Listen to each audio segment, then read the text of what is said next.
But we are going to talk about the general weaning journey. Is your baby ready for weaning? And what I want to do today is just summarize where we are at. So the first thing we discussed was looking at cues. So is your baby showing that they have an interest in food? Is your baby able to sit supported? The purpose of solids is there to teach your baby how to eat food. So it's a journey, it's not a destination. And actually, your child's going to be learning about food for the rest of their life. It's not going to quickly happen within the first year of life. So using food as a solution for sleeping or for growing is never helpful. So Sammy would even use 2 spoons when actually feeding Kyla. And so this is also really helpful so that you don't have to choose, do I do baby-led weaning or do I do spoon feeding? We want you to do both. Both, you're going to respect your baby's cues, you're going to respect how full your baby is, you're never going to force feed. Whether you're using a spoon and they're learning that skill, whether they're using their hand and they're learning that skill, you're never going to force feed them.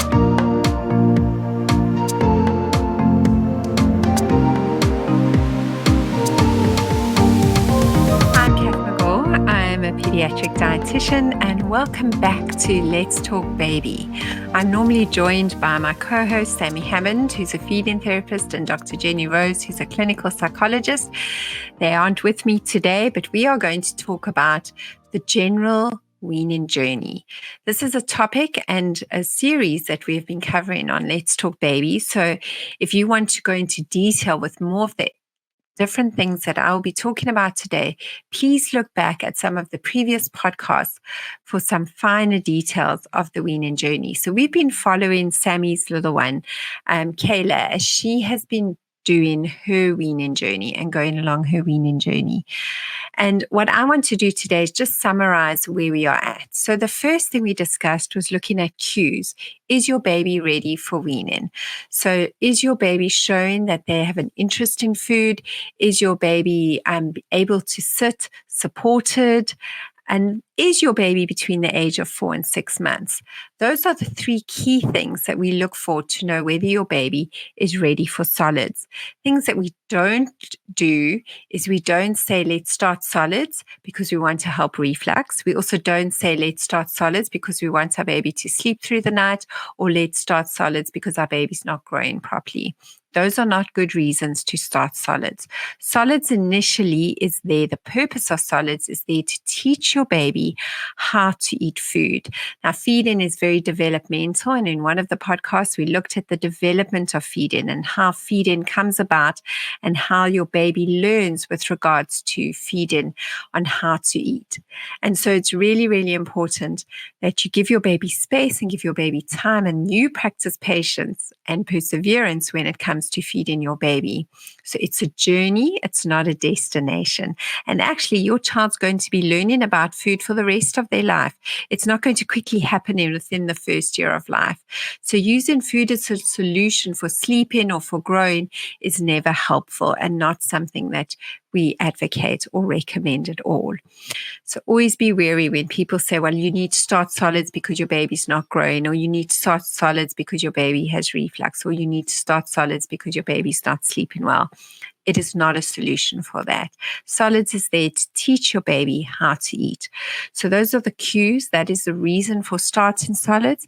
And then the third thing is, how do we introduce solids to our baby? What do we do? The first way to introduce them is literally to give them tastes of what you are eating. So if you are eating an apple, let them lick on an apple. If you are eating a banana, squish some banana, put it in their mouth. You are not preparing food for them. You are just letting them into your world of eating and letting them join in the eating process. And I think that is really, really important.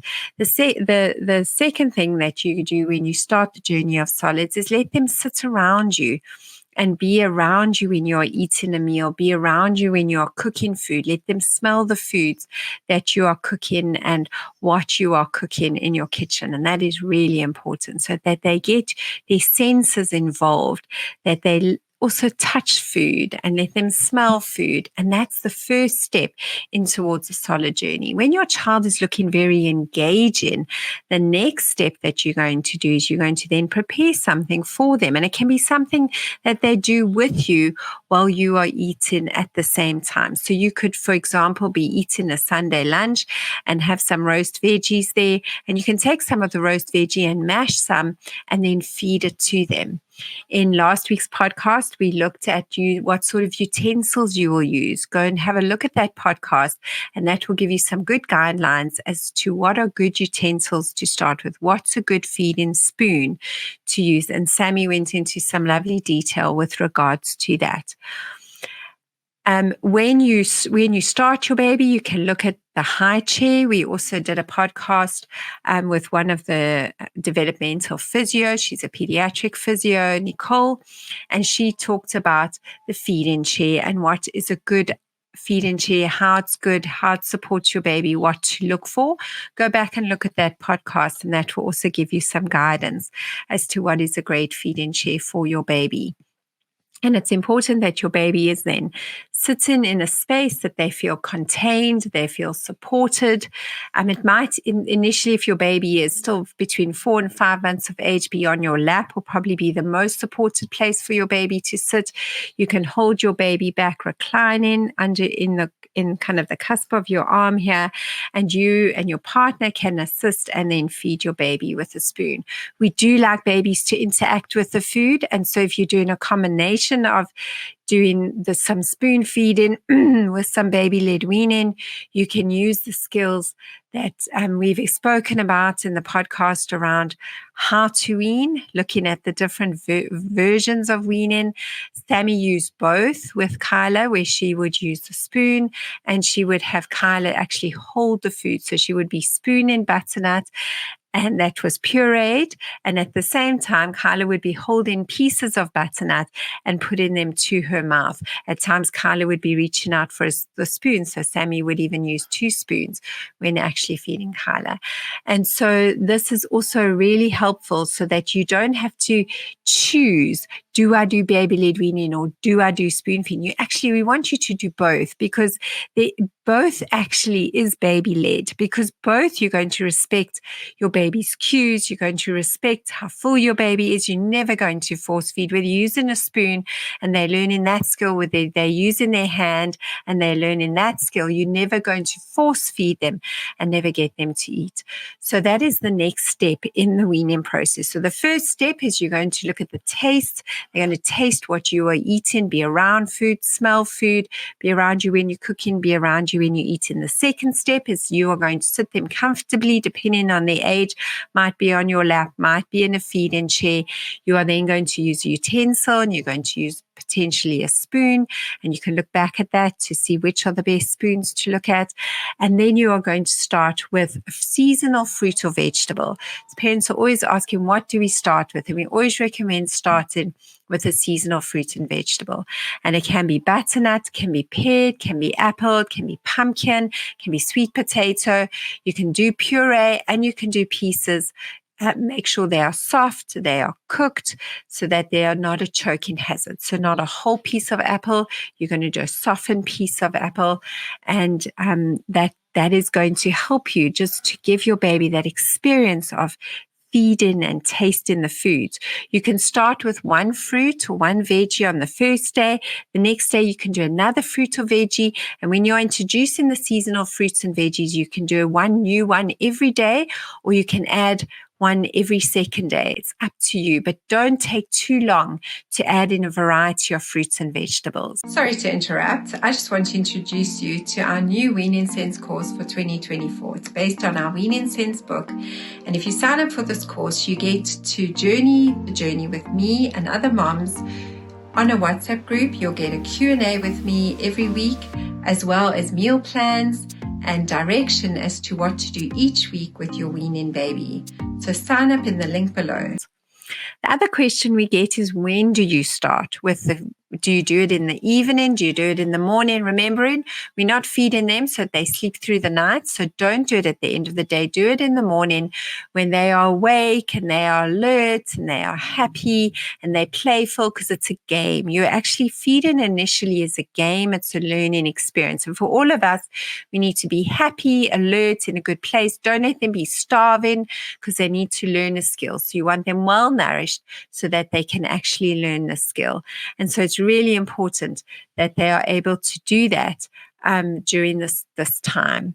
And then the other thing that you want to do is you really want to spend about 15 minutes max around a mealtime. It doesn't have to take hours and hours. 15 minutes is perfect. And if your baby's engaging, it can be the full 15 minutes. If your baby loses interest after 5 minutes, then stop the process. It's got to be pleasant. You can start with just one time of day where you feed initially. That can last a whole week to 2 weeks, even 3 weeks, if your baby is not that keen and still trying to navigate it. But if your baby's loving their food and they look like this is what they're made to do, you can go on to the second meal. Now, Kyla, as you would have heard from our other podcast, went on to a second meal quite quickly. And this is totally fine because it depends on the baby. So that is why we call it baby-led weaning, because you are following your baby's cues. And you are saying, okay, my baby's loving food and they're eating their first meal. Let me add a second meal. That can be around 2 o'clock in the afternoon. So your first meal can be around 10, second meal around 2. And then if they are so good at it and they're just loving it and you've got the energy to add a third meal, you can. And if you don't, you can be on 2 meals for the first 1 to 3 months even. It doesn't matter. So you just go at their pace and at your pace and what you feel you can cope with and what your baby can cope with. Remember, in the beginning, food is there to learn. It's not there to provide a huge amount of nutrition. It's not there to sort out any other problems other than just the skill of learning how to eat. It takes a lot of energy. It takes a lot of thought for a child to learn the skill of eating. So then you're on maybe your one meal and you've got a range of fruits and veggies that you're trying. Now then we talk about the allergens, and we did a really good podcast on allergens. So go back and have a look at that so that you can get some in-depth information around the different allergens. But it's really important to introduce the allergens, which are protein foods, and they found in your eggs, they're found in your fish. Protein is found in your nuts like peanuts. It's also found in tree nuts like almonds, macadamia, and cashew nuts. It's found in your beef. It's found in your chicken. It's found in wheat even, contains the allergen gluten in there. And soy is an allergen and cow's milk protein is an allergen. So if your child has had no issues with cow's milk protein and has had no issues with soya or anything else during your milk journey, and your milk journey has been fairly uneventful, and you haven't needed to cut out cow's milk protein if you're a breastfeeding mom or had to put them onto a fancy formula if they're a formula-fed baby, then you can safely give them cow's milk protein in the form of yogurt or in the form of cream cheese as part of the allergen introduction. Now, when you introduce allergens, you're going to do it for 3 days, the same food, and you're going to do that repeatedly. But I really advise you go and look at the podcast on how we explain to you how to introduce allergens. Then once your baby is on the variety of allergens, and we like allergens to be introduced before the age of 7 months, and they're on a range of seasonal fruits and vegetables, and they're doing maybe 1 to 2 meals a day, you can definitely bring in grains like oats and spelt and millet and sorghum and all those wonderful grains. You can bring in wheat. Wheat is not a bad negative word. I know a lot of people are scared of wheat and gluten and that, but we do want to expose your baby to that grain. The idea is to mix up the grains. So use quinoa, use spelt, use millet, use oats, use wheat, and mix it up so that your baby's not getting one grain repeatedly all the time. And this is what we would really recommend. And so your baby then can get into a lovely rhythm and lovely routine. The other question that parents ask us often is, what happens to the milk? So now I've introduced in this food, what happens to the milk? In the beginning, we want nothing to change with the milk. We want the same amount of milk in the diet. If your baby is needing more nutrition, give them a bit more milk. Even during solid introduction, remember they're still learning. Solids is not going to sort out hunger initially. And then you continue with the milk in the routine. If you are breastfeeding and doing 2 to 3 hour breastfeeds, you might find that with solids, You can go to 3 to 4 hours now and are able to have a bigger gap. Solids should come in between the milk feeds, and you should allow kind of an hour gap between solids, or it can come just after a milk feed in the beginning because they are learning how to eat, and that is absolutely appropriate. So it can either be in the beginning when you're just starting, can be after they've had their milk feed and they've had their nappy change and they're playful. That's a good time to introduce solids. As they become more proficient at eating, you can move solids to in between your milk feeds. So if you have a milk feed at 6, you can do a solid breakfast at 8, a milk feed at 10, a solid lunch at 12, a milk feed at 2, a solid supper at 4, a milk feed at 6, time for bath, bed, and then maybe another milk feed at 8. So that's just an example of a typical day, but we also go into a bit more detail in one of our podcasts. So go look back. Our podcasts have been wonderful, and we've been really enjoying the journey of journeying this weaning journey with little Kyla and Sammy, and we give you some really in-depth information. But if you are needing even more hand-holding and it's quite daunting for you and it's still overwhelming, we'll be running a Weaning Sense course, which you can access in the link below. And please go to that link to access information of how to get onto that weaning course, because it is a wonderful course where you have access to Q&As with me once a week, which you'll find really helpful because they're specific questions. You get an opportunity to ask one question per week around your baby's specific needs, and you will find it really helpful. You get the support on a support group of other moms going through the same weaning journey at the same time as you, and access just to some amazing general information. So look back at the podcast, sign up for the Weaning Sense course. And if you need any other assistance, you can also contact me at info@nutripeds.co.za or go onto our website, and then you will also see some great information. We also have the wonderful Weaning Sense book, and that you can get a hold of on Take-A-Lot. It's a wonderful resource. It goes through the different sensory personalities with your baby. It's got over 70 recipes in there. It has been used extensively over the years and has been found as a great resource for moms wanting to wean. So we've got so many resources for you. You shouldn't need to struggle with this journey. Our heart is that you enjoy this time where you get to wean your baby onto solids, because you are setting your baby up for a lifetime of eating. So from me, Kath Megaw, I'm grateful to be able to go on this journey with you and looking forward to future podcasts. And I know that Sammy and Jenny feel the same, and we feel very privileged to have a space in your home that we can speak into and allow you to enjoy your journey of raising your baby and all the different challenges and fun that come with that.